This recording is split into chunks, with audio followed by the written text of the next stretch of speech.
Welcome to the fourth workroom video. If you're new here, you're very welcome, and thanks to all our returning viewers and subscribers who are making this so exciting to bring to you all. In this talk, we're going to step away from the design arm, where clothes were made between 1938 to around 1950, to examine this black ankle-length dress in incredible detail. Your jaw will drop when you see the work of the seamstresses, which is totally invisible in this photo. I promise you won't believe how different it is when you see the inside. If you haven't listened to the first 3 workroom talks yet, it's a good idea to start with them first, because we'll be looking at one of the roles we mentioned there more closely, the alteration hand. But before we do, if you're enjoying our walk through history, don't forget to subscribe and click the bell notification icon to be told when a new video is live. Now, let's jump in to look more closely at this beautiful evening gown and learn about its biography. That's a phrase fashion historians use when talking about an item of clothing or apparel, and is a bit like the biography of a person. It says what it is, where it came from, and what details we can find out about the owner to add to understanding the dress itself. Now, some of you might be thinking, oh, I'd love to see that close up. Well, this dress is part of the Mirelle costume collection, which means it exists in private storage, and its age makes it very delicate, so it isn't on display. But you can see it in this talk, and you'll learn much more here than if you saw it in a cabinet in a museum, I promise.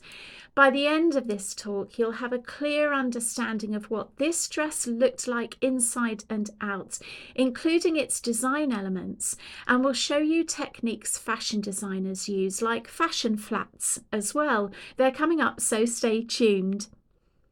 If you think you recognise it, you're right. It was the gown used as an example of fashion illustration, which is here on this channel, video 17.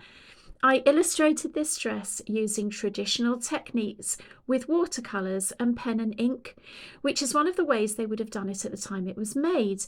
No computers existed then, and everything was done by hand, but we have used some modern techniques to understand it, as you'll see. This dress isn't the only one that tells us what the workroom did, but it is absolutely the best example in the entire Mirelle costume collection to learn what alterations, known as alts, could mean to the client, the workroom girls, and the showroom who sold this dress. It has a small House of Mirelle label inside with maroon stitching, signifying it was sourced at Hull's fashion house early in its time of opening. You'll hear more about labels in a future video, which, seeing as this dress could have been made as early as 1949, when Christian Dior made flying panels first fashionable, right through until the end of 1952-ish, when the style for opulent net skirts and boned bodices started to give way, it makes for an exciting and tangible artefact of the House of Mirelle, and well over 70 years old. I think it's from around 1951, and isn't it amazing? If you're thinking, back up a moment, what does alts mean? Well, an alteration is something that could happen to any item of dress, from the structured woolens handled by tailoress Miss Myland, who was at the top of the picture in the last workroom video, right through to hats known as millinery, or the delicate silks and satins of wedding gowns, which you'll see in the weddings video coming up, so don't forget to subscribe. Pretty much anything could be altered at the request of the sales ladies or one of Mirelle's clients. If you think back to Workroom 2, you'll remember Liz Spate and Janet Webster, apprentices who started together in 1968. They, as well as workroom hand Brenda Foots, who started in 1956 when Salters closed, Christine, who trained Liz and Janet, and a new workroom girl we haven't mentioned before called Jane Barmby, who was there in 66, as well as the showroom girls you've met in the showroom playlist and the clients, tell us what alterations were like throughout the lifetime of Mirelle. Alterations permeated through both sides of the business and affected sales. Janet Webster said, "If they didn't sell them, we couldn't alter them, and if we didn't alter them, they couldn't sell them." She was talking about her era, the late 60s to 1978, but the principles were long established by then.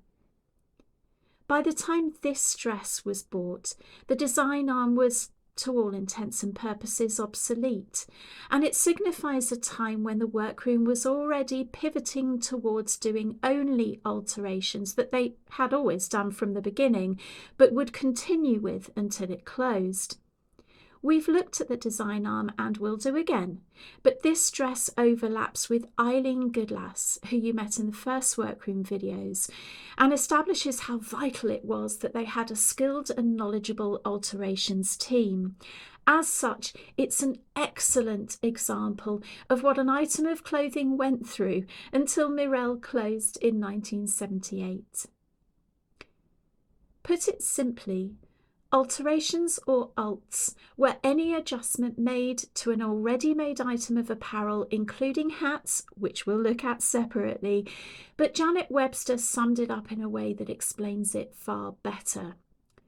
When asked what type of work they did in the late 60s when she was an apprentice, up to when it closed 10 years later, she said, "It was all alterations, never made to measure."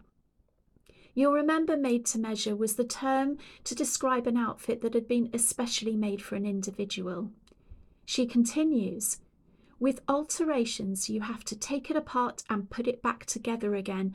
And with that, the thought of unpicking seams and hems and the glossy, expensive fabrics like that worn by Mirelle and her friends in the photo you've seen already takes on extra importance when you think about the way outfits were made to fit and please their owners. And there's something else to consider as well. The workroom girls had to walk the same steps as the original makers of outfits created by them. Think back to Workroom 1 and 2 when we talk about the design arm. Imagine for a moment exactly how much the workroom had to know their stuff when they looked at a dress like this. Impressive, huh? In the present day, the same photos you see in this talk were examined by Eileen Goodlass, who was there at the right time, and she identified it as bought in for sale. Now think about the clients. Some of them the most visible and successful women in the city, and then the type of clothes the showroom girls displayed to them in the changing rooms and fashion shows, which will be in the fashions talk coming up. These were not off the peg. They were sourced from some of the most high-profile brands and designers of the era. And as you've learned, Mirelle's buying strategy was to source one item for sale and, as Sue Eggleston, who was there from the late 50s, said, usually a size 12. They had to get the alterations right the first time with no errors. It was totally down to them. But why so many alterations? Well, not everyone fitted what was then a vintage size 12, nor liked the style or fabric choice of an item that was on sale.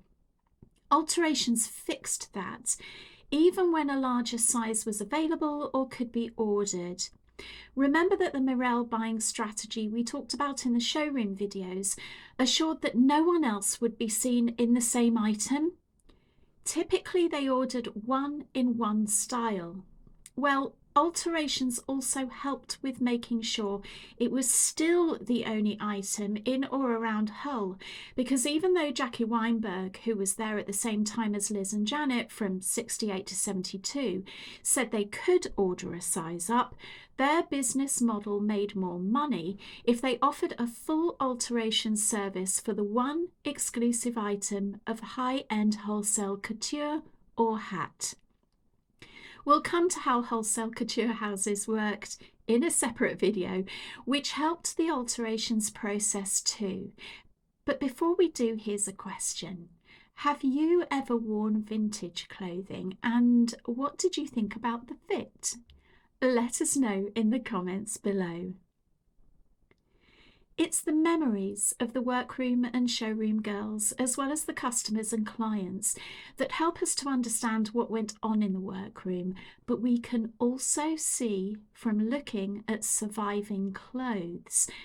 This is where the Mirelle costume collection comes into play, particularly when you look at them with a critical eye and are informed by sewing practices and people's oral history. I call this process of analysis and understanding what happened to an item of clothing sewing archaeology, by the way. To me, it means delving deep and analysing what you find, but someone else would call it something different. Let me introduce you to this black evening gown properly. The date of this dress is contemporary to the time Eileen was in the workroom.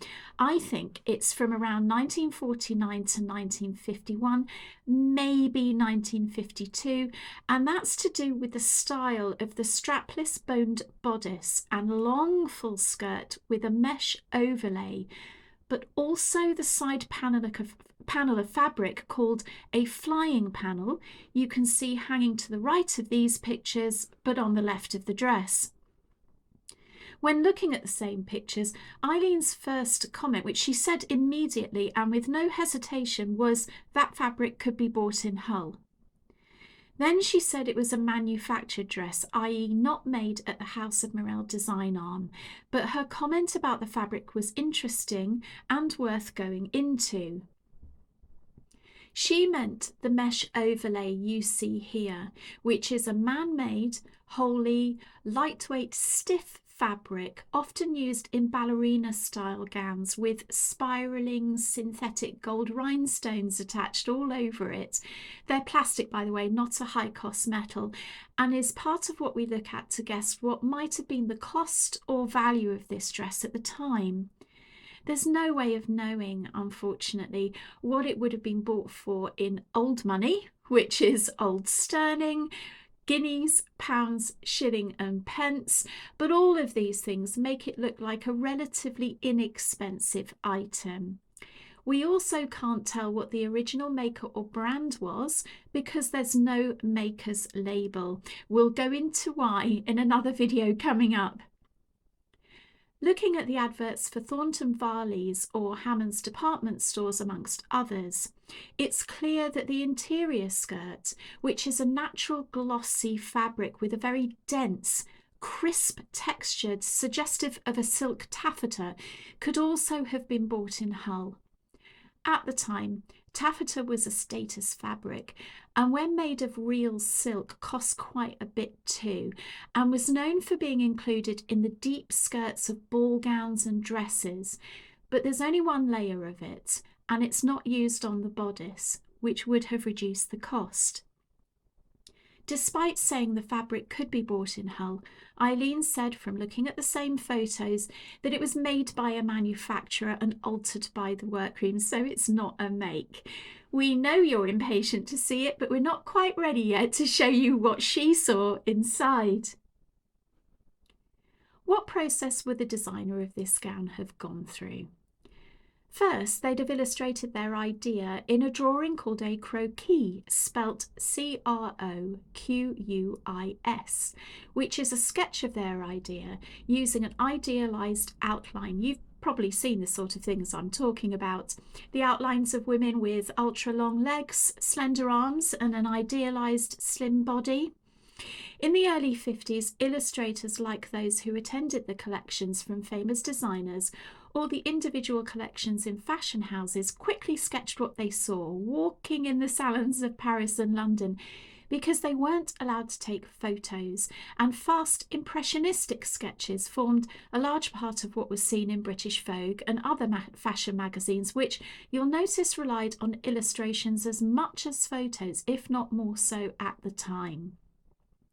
Croquis are specifically used in the design process, however.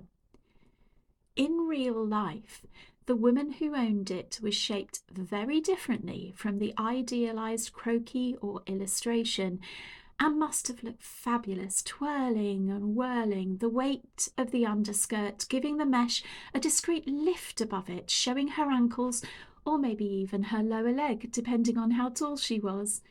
Because the mesh was lighter than the underskirt, it twirled higher, and the underskirt was perfectly discreet, not showing too much leg. Twinkling in the darkness, the gold rhinestones caught the eye, side panel flaring like the one you saw in the locations talk, where a model or mannequin displayed a suit in an urban landscape that wasn't but could have been Hull. Pop back and have a look at it if you haven't seen it already. Shall we look at the biography of the owner more closely? Okay, let's go ahead. In time of day dressing that you learned about in the showroom talks, it's obviously an evening dress. So perhaps she wore it at a dinner dance, or maybe an event for the whole Scots Society of St Andrew, a prominent social and cultural society in the area. Why do we think that?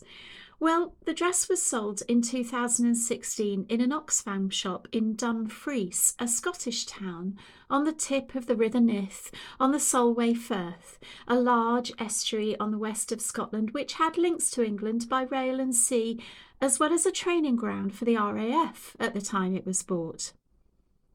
After choosing it at the house of Mirelle, you'll have already realised, I'm sure, that the process of having it altered would have taken time, suggesting the woman who wore it was present in Hull and could wait for it to be completed, as well as attend the appointments to check the fit, which you'll also recall was part of the process of making made-to-measure clothes. It isn't the only Mirelle dress found in other parts of the country, or even Europe, as you'll see in the fashions video coming up, so don't forget to subscribe. It already poses questions, doesn't it? Was she a resident of Hull? What about Dumfries? Was she on holiday? Was the owner a young woman of teen years? You'll see why we think that when we examine the inside. But unless the owner of this dress comes forward, we'll never know for certain. But there were many reasons why something bought in the city eventually travelled 203 or so miles north. What do you think of the owner and how she got the dress? Let us know in the comments below. Let's look at it more closely still. You can see that it has a strapless boned bodice made in a separate layer from the mesh, in what feels like an artificial silky black fabric like an acetate or a rayon, which was known as art silk, artificial silk, during the war. Then above it on the outside was the external black mesh, also an artificial fabric, ruched down the front, which means gathered, with a skirt attached to the waist seam made in 2 layers, a side zip running from under the arm on the left of about 14 inches into the side seam of the skirt as well. And then there's the looped flying panel on the left too. On the photo at the top of the bodice, the one shaped in 2 curves, you'll see the net and materials underneath don't have a messy seam along that edge. This was created by a process roughly called bagging out, which is often used in heavyweight items like coats when a lining is put in. Simply speaking, the mesh was cut out, then joined to the lining along that seam first, placing the right side of the mesh and the right side of the lining together. Once sewn along that top seam, it was turned inside out like a duvet cover and pressed with an iron, and that way the front showed the mesh, the lining was the right way round inside, and it made a pretty invisible seam along the top of the bodice that was attractive when she wore it out. Google bagging out and you'll find lots of descriptions of that sewing technique there. Coming to the skirt next, it's made from a full circle of heavy black silk taffeta, we think, due to its stiffness and crispness and a natural weight and shine, which is unmistakable.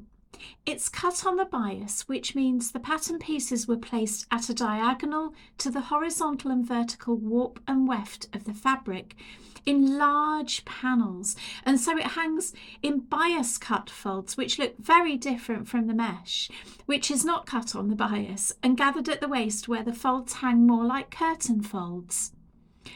The skirt has an overlay of mesh as well, and the side panel is a loop of the mesh fabric again, only attached to the waist in front of where the zip closes against her waist. And you'll have noticed it's gold plastic rhinestones throughout the bodice and the side panel, but they kept the skirt a plain black. This suggests the dress was manufactured with the rhinestones already on it, as they are evenly spaced throughout the dress in many uniform swirls that are exactly the same, which suggests it's a manufactured fabric. The even placing of a machine did it, and we know they're plastic because under extreme heat they melt. This would have been an inexpensive option. There's no evidence that the Workroom girls designed or embellished fabric as the seamstresses did in Norman Hartnell's atelier, by the way, from any of their memories called oral history either.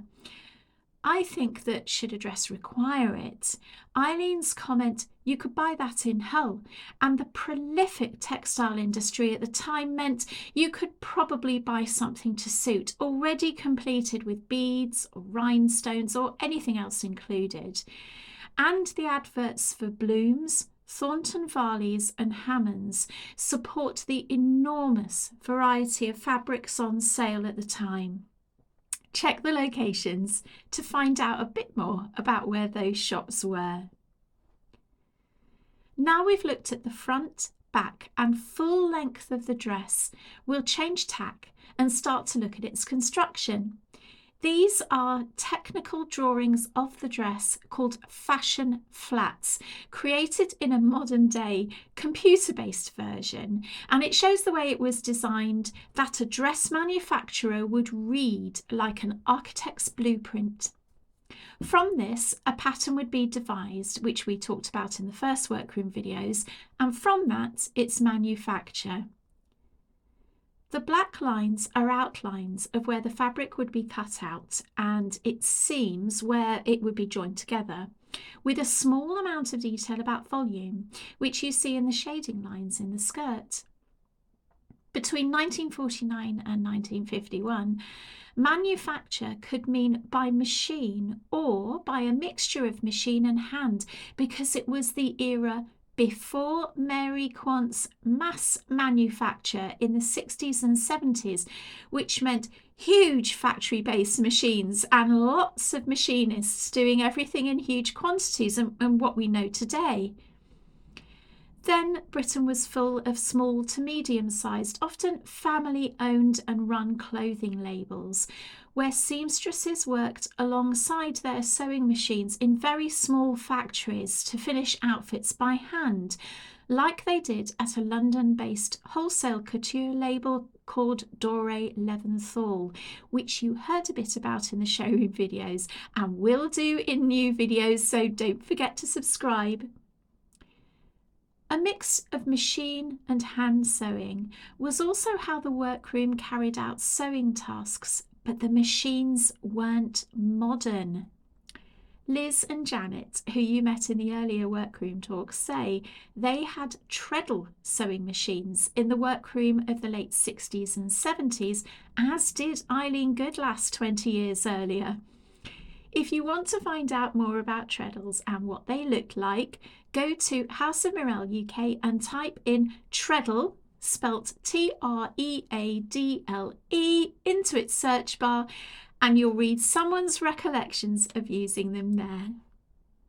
Fashion flats suddenly strip a design down to its bare bones, and we're going to go through what they indicate, focusing on the bodice to start off with. The dress was made of two main sections, the bodice and the skirt. The bodice was made of a robust artificial silk or satin, we think, another cheaper option, in pieces, panels for the front and for the back sewn together, very similar to the way pieces of fabric were cut out to make corsets, by the way. These pieces had boning channels in it to give it structure and form, which in this diagram are two lines running from north to south on the bodice. Boning channels are tunnels stitched into the fabric, which contain stiff, straight objects made originally from whale bones, where they got their name, but could have also been in ruler-like thin and slightly flexible bits of metal, and of course plastic increasingly as the decades wore on, and which is used mostly in the present day.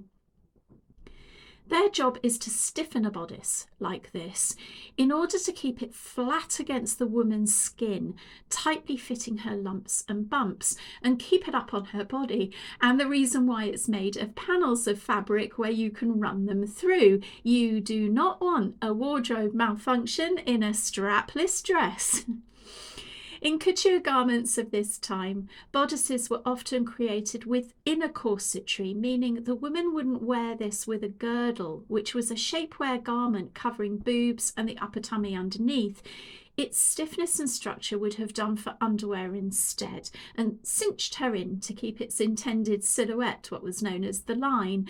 And they did this despite the woman who owned this dress already being very slender, between a modern sized UK 6 to 8 or a US 4 to 6, extra small to extra small, in other words, a very youthful figure.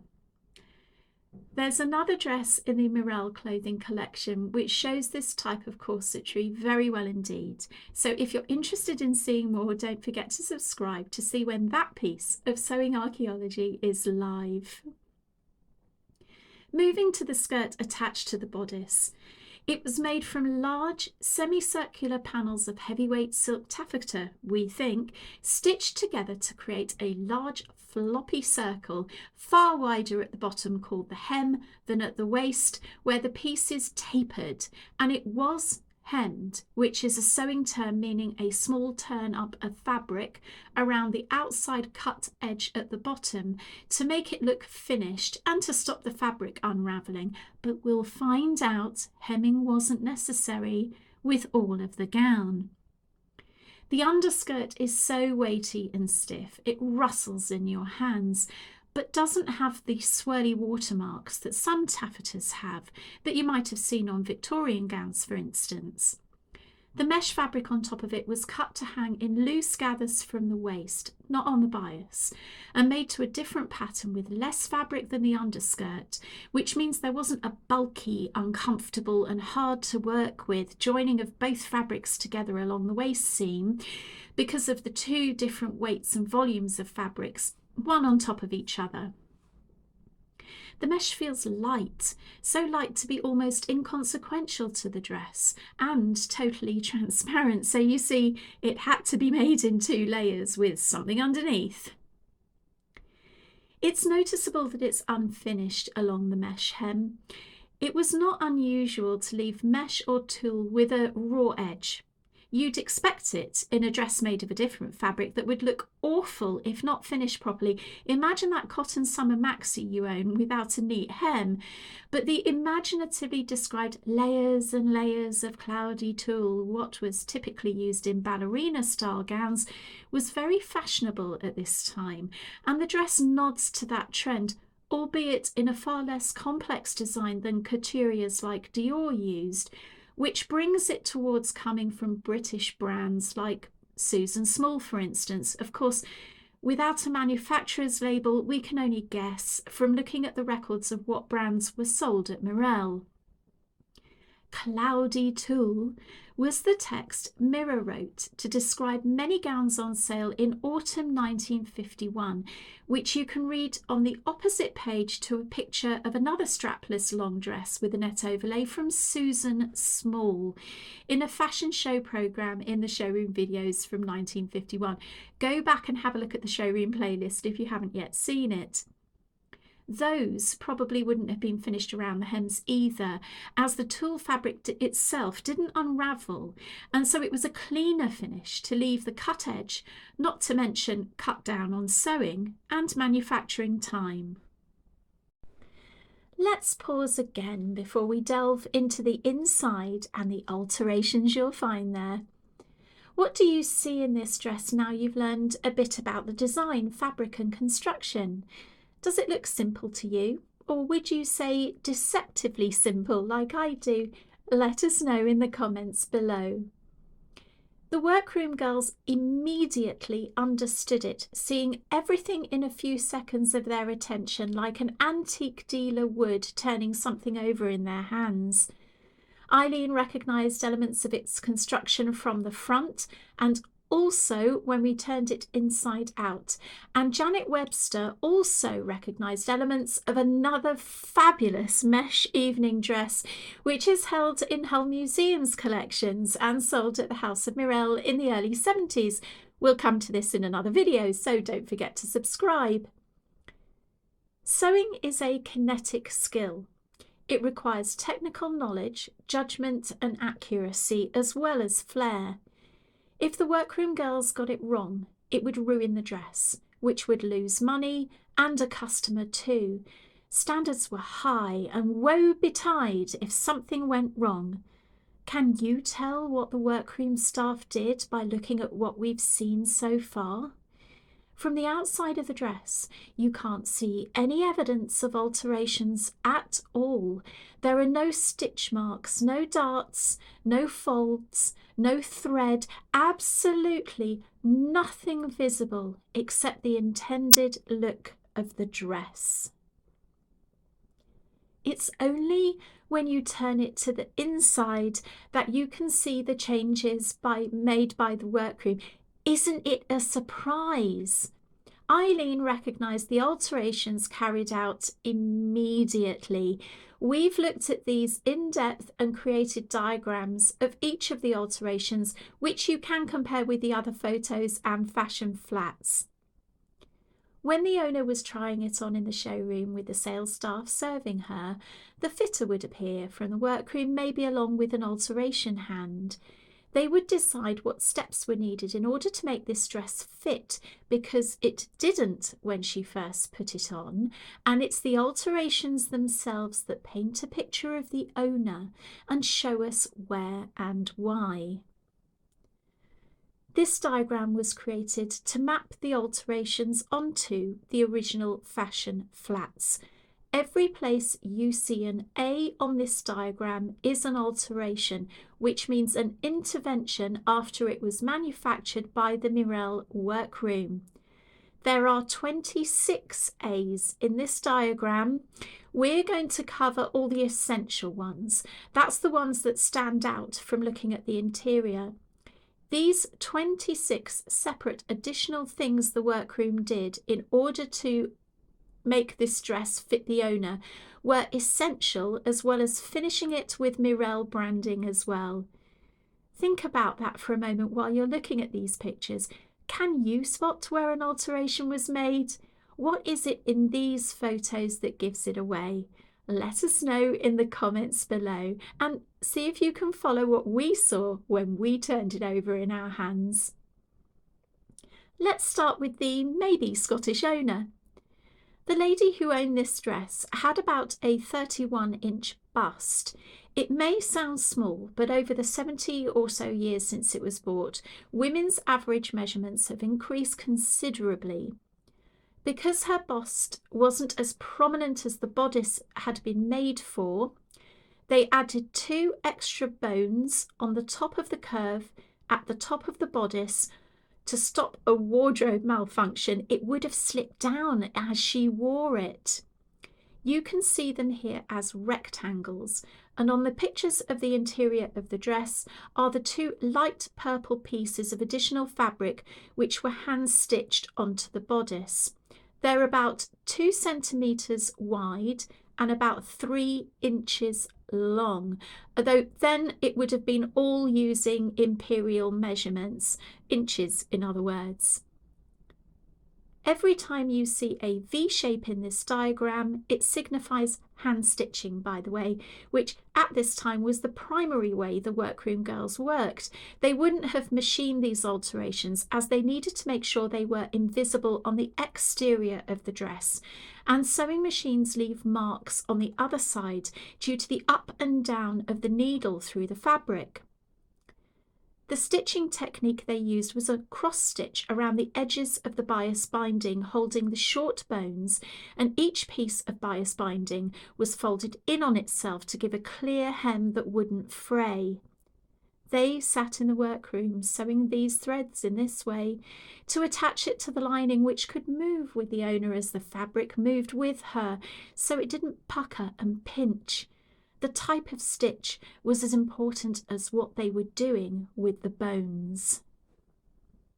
The workroom then put some darts into the bodice, which are triangular folds in the fabric, again to add shaping and bring the bodice closer to the measurements of the torso of the owner. You can see these as triangles with a wider part at the top running to a point about 5 centimetres below it, under her arms. At the time the dress was altered, sewing cottons had different densities than in the modern day, and cottons used here were thick and substantial, typical of the sort available then. Modern day sewing cottons are less thick, and these are friable, edges fraying and breaking, showing many strands of cotton wrapped round each other like rope, with a considerable fading of colour as well as Eileen's identification, shows that the alterations were contemporary to the dress. Workroom girls in the 50s talk about using Hammond's department store haberdashery department for buying things like needles and threads. But at the time Eileen was in post, she didn't talk about one place specifically. You could get that in Hull. A general comment about its numerous fabric shops and drapers, Bloom's on Carr Lane, Hammond's, Thornton Varley's, and many others, all could have supplied the workroom with the tools of this task. Watch the locations video if you'd like to know more about those names. And here's a question for you before we carry on. Do you come from Hull and can think of any other places to source sewing materials? Let us know in the comments below. Going back to the pictures and diagram, the bust shaping has also been reworked. Can you see in the diagram and the picture how hand stitching is visible along the bust seam below the purple pieces of additional fabric? Well, that's another sign of what the workroom did. They'd have unpicked the seam that existed and pinched the fabric in their hands to rework it into a sharper incline, tightening it without affecting the mesh on the front.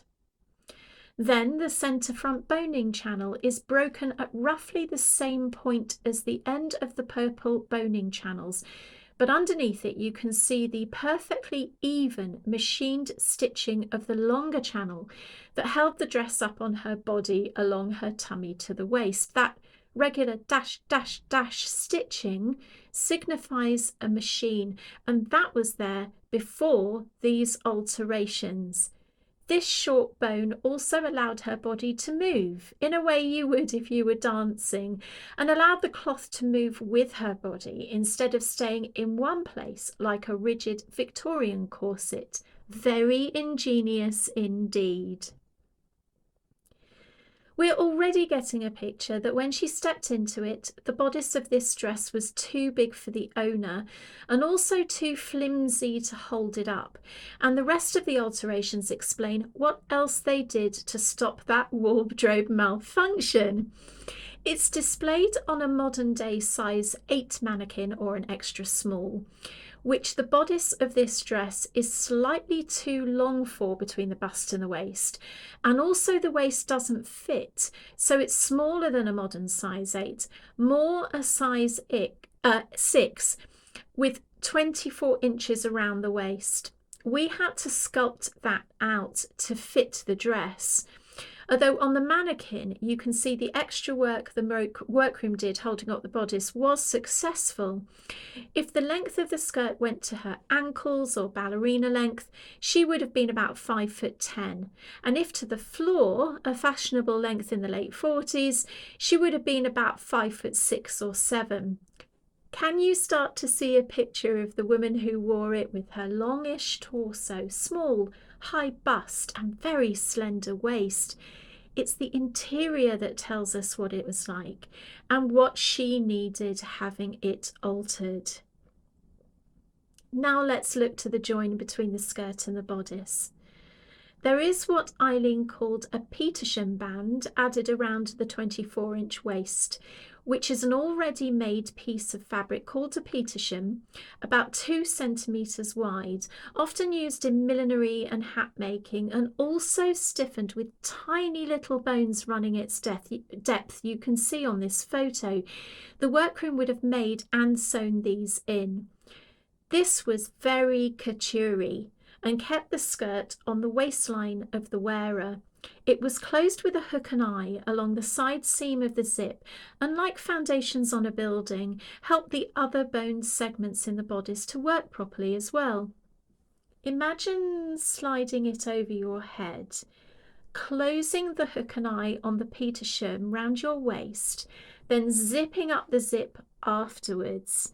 Do you feel your upper body is secure in all these sustaining bones and darts, even if you move around and aren't wearing a bra or a girdle?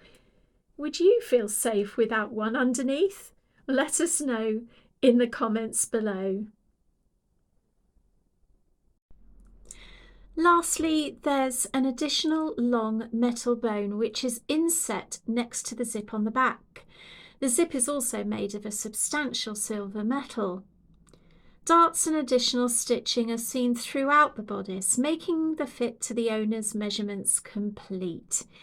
We've focused on the obvious changes in this talk to show you what alterations are like, but there are many more changes which are routine for the workroom throughout its lifetime and would be done to any item of clothing. Keeping the dress at home in a safe way that wouldn't damage it was important throughout the lifetime of Mirelle.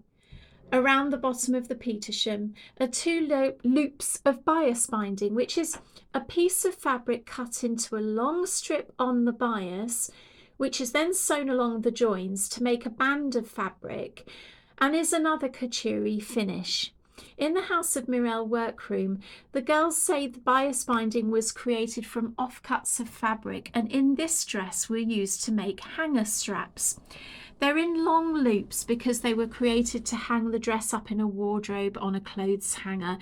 And making hanger straps as well as cami straps, which we'll look at in another video, and also sewing in the House of Mirelle label, which is on this dress sewn into the centre back, was one of the things Janet and Liz describe as a junior's task in the workroom, along with picking up pins dropped all over the floor to retrieve them as well. You'll remember that from earlier workroom talks, a junior was an entry-level staff member in the hierarchy of the House of Mirelle, but it was the position the junior held also. In the case of Eileen Goodnass, when this dress was made, she would have graduated in her sewing skills after 3 years of starting, which you'll remember was in late 1945, going on 46, she said, finishing her apprenticeship as a junior around December 1948, a few months before flying panels were first visible in the Parisian collections. And so this dress came in from the 60 King Edward Street showroom or salon upstairs, having been sold there. She didn't recall this dress or working on it, but she did remember making and working on others, which you'll hear about in other workroom videos and in the fashions and weddings talks. So it was her apprentice colleagues who left the 4 short stitches you see around this label to the left and right on the edge, the tiny delicate ins and outs of the needle in a similar creamy thread, so as to make it as invisible as possible against the black background. The workroom head would have checked the work was up to scratch, before it was handed back to the showroom to deliver to the owner, and the entire team, as we learned in the last workroom video, would have rallied around the table, one eye on the work the others were doing as they finished up and tied off their last thread, particularly the apprentices, learning from the alteration hands how to tackle jobs like these. Handing back this dress to the showroom, with all these interventions made, the workroom would have considered it a job very well done, and the owner would have been delighted with the prospect of wearing it before keeping it in her wardrobe over the 70 or so years since. Isn't it a marvellous gown on its own merits, but even more so when layered with the understanding we've shared with you here? Before we close this talk, I'll leave you with this thought. As we finish looking at this dress in all its depth and detail, it's important to say that what you've seen here are footprints of real people. There's the woman who owned it and her reason for buying, then her trip to Dumfries. The diagrams of making and alterations are remnants of sewing work with all their idiosyncrasies, like signatures, and as distinctive as handwriting in thread. What you've learned about in this talk is the very first item from the Mirelle costume collection. More coming up, so don't forget to subscribe. But it's an excellent and tangible reminder of the sewing workroom for us to find and understand in the present day. Here's a final thought for you. In everything you've seen here, what was the owner like, do you think? Let us know in the comments below, and thanks to everybody for reading, commenting and subscribing, and for making this channel as enjoyable as it is.